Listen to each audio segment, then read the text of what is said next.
Hello and welcome guys, आप सबका स्वागत है हमारे यूट्यूब चैनल में, भोजपुरी एक्सटी यूट्यूब चैनल में। अगर आप सब इस चैनल को सब्सक्राइब नहीं किए हैं तो प्लीज़ सब्सक्राइब कर ले ताकि भोजपुरी से रिलेटेड न्यूज़ सबसे पहले हमारे चैनल के माध्यम से देखने को मिलेगा। आज हमारे का ट्रेंडिंग स्टार के साथ इस सॉन्ग को रिलीज किया गया था। गुई तो गली इस सॉन्ग पर चोरी का आरोप लग रहा है। इसी सॉन्ग के बारे में फुल डिटेल में बात करें। वीडियो पूरा अंत देखिए, खेसारी का फैन है सब्सक्राइब कीजिएगा।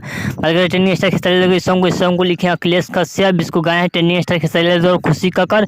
बात करते हैं वीडियो में नजर आए ट्रेंडिंग स्टार खेसारी और सपना चौहान। इस सॉन्ग को काफ़ी अच्छा बनाया गया है। इसमें म्यूजिक है आर्या शर्मा का। बताया जा रहा है इसको यह सॉन्ग प्रमोद प्रेमी झकोरा मारे झुलनी उसी सॉन्ग से उठाया गया है, लेकिन वैसा थोड़ा थोड़ा मिल रहा है, लेकिन वैसा कुछ बात नहीं है। लेकिन अधिकांश अखिलेश कश्यप का सॉन्ग चोरी का ही बताया जाता है, लेकिन ऐसा कुछ नहीं होता है। सब इस सॉन्ग को अभी तक नहीं सुने हैं तो जाकर सुन सकते हैं। अन्नपूर्णा फिल्म्स के यूट्यूब चैनल पर सॉन्ग को रिलीज किया गया था 6:15 पर। चलिए, अगर आपको ट्रेंडिंग स्टार खेसारी का वीडियो अच्छा लगा और ट्रेंडिंग स्टार का फैन है तो चैनल सब्सक्राइब कीजिए, वीडियो को लाइक कीजिए ताकि भोजपुरी से रिलेटेड न्यूज़ सबसे पहले आप सबको देखने को मिलता है। चलिए मिलते हैं न्यू अपडेट के साथ, तब तक ओके बाय।